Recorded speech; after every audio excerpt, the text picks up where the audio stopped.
Alright, so I got to the range again. I wanted to compare how I shot the XD Mod 2 to how I shot the Glock 19. And since last time I started with the Glock 19, shot about 100 rounds or so through that, and then switched over to the XD. I was not used to the trigger on the XD at that point. I was used to the Glock trigger, so I thought I kind of shot like crap. So I figured I'd try again this time, but start with the XD, shoot quite a few rounds through that, get used to it, and then transition over to the Glock and see if that makes any difference. See if I can kind of start shooting well with the XD off the bat. So here are the results. The target on the right here. This is the first grouping I did with the XD Mod 2, 20 rounds. I have one shot above the center line. All the other shots are grouped low, 2 outside the skinny red ring here. But the majority of them are in a pretty decent grouping here. A lot of them are connected or pretty close to it. But the majority of them are at least 2 inches low and closer to 3. But I tend to shoot the gun low, so that's pretty obvious. So I figured another 20 shot group, I'd probably start to clean it up a little bit. Well, doesn't look to be that way. It looks about the same. I have 2 low shots just like on the previous one. You can kind of see them up there. And I have a pretty good string of shots here connected and a bunch once again low, but they're a bit higher than the previous group. You can see up here once again that was about 3 inches down. These are pretty much all within 1 to 2, mostly 2 inches. Then about maybe a little wider. So the grouping isn't a whole lot better. Really, I didn't improve much at all.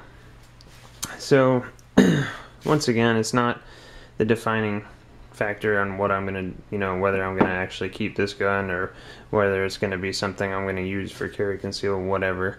I still gotta shoot it some more, really kind of figure out if that's really, if it's really something I'm gonna hang on to.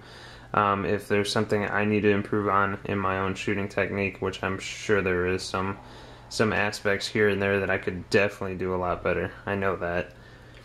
But one of the things that's kind of nice is this is kind of a comparison too, is do I have to do a lot to shoot this gun better, where with the Glock I don't have to do much and I seem to shoot it well? I don't know.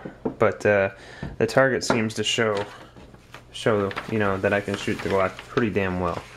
So the Glock 19 comes into play on the left side. And the first grouping I did, as you can see, it's kind of spread out, but not too bad. The majority of them are to the left, which I seem to shoot left naturally. And they're pretty well centered. There's some above, some below the line, probably almost an even amount. Once again, probably maybe 1 or 2 shots more to the lower side. There is a low shot. There is a high shot here, but the majority of them are pretty much right in that red ring, with a couple on the outside. So not too bad for the first grouping that I shot this time. But you can see the second grouping was pretty freaking awesome. So obviously these squares are an inch, 1 by 1. So if you took this section here, all my shots are in there with the exception of 1. This one's on the edge, but so is this one. But that one's outside of that 3 by 2, basically rectangle. And almost all of them are, well, not almost all of them, but a huge majority of them are all connected, are in that inner yellow circle right on the line. So dead center, bullseyes, and that's pretty amazing. And that was, basically shot 21 through 40 right there. So that's pretty amazing. Those were the first 20 shots that I did, the second 20 shots that I did with the Glock. After shooting the XD, 40 rounds and then a couple extra on another target to practice, kind of warm up, get used to the trigger. I think this kind of shows me that I can shoot this Glock really well. Once again, this is an aftermarket trigger. That's a big point to make here. Stock trigger, I probably wouldn't be shooting quite that well. But this, with the aftermarket trigger, I seem to be able to hone in and really kind of perfect my groupings almost. Not perfect, but it's definitely a hell of a lot better than what I had up there.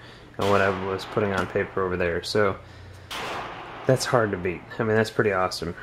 So, but that's not, you know, I'm not 100% ruling out keeping the XD Mod 2. I just want to shoot it some more. The grip feels amazing on it. It's a little on the heavy side, but it's still a pretty awesome gun. And from the get-go, when I first shot this gun compared to the 17 that I shot, the Glock 17 and a couple other ones, I shot this really well. So I was pretty happy about it.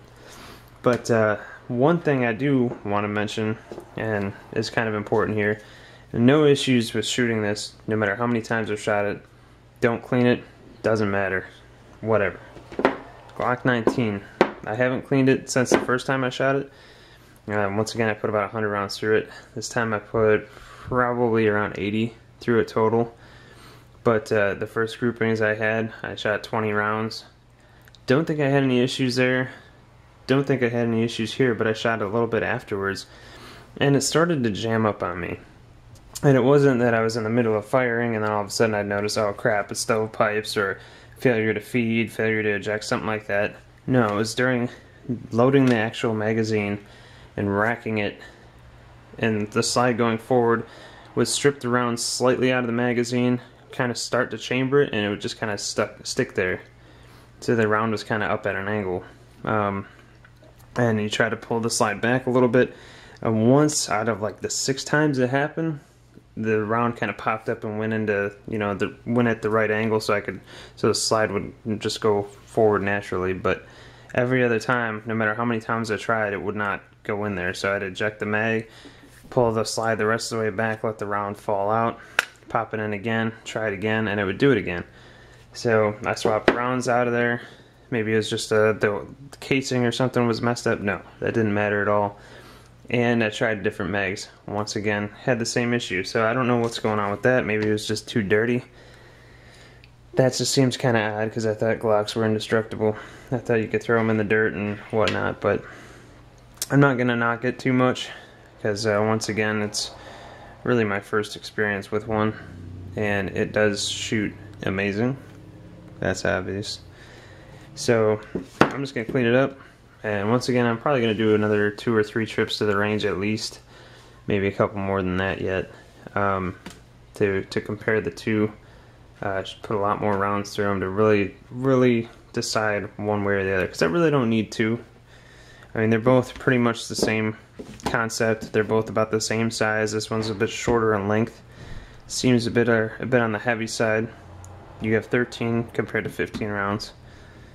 I like the looks and feel of this one quite a bit, but I also like the feel of this one too, which is kind of surprising. But it's hard to beat. Aftermarket trigger though, that makes a huge difference. But I'll let you guys know what happens next time. I'll have some more range footage and whatnot, and I'll let you know if the issues with this keep happening. I don't think they will. I think they'll smooth themselves out. A little bit of cleaning, maybe a polishing the ramp, that might help a little bit. Maybe not. Maybe it's just the magazines. I don't know. Who knows? But we'll find out. But those are the results this time, and look forward to future videos and more range results.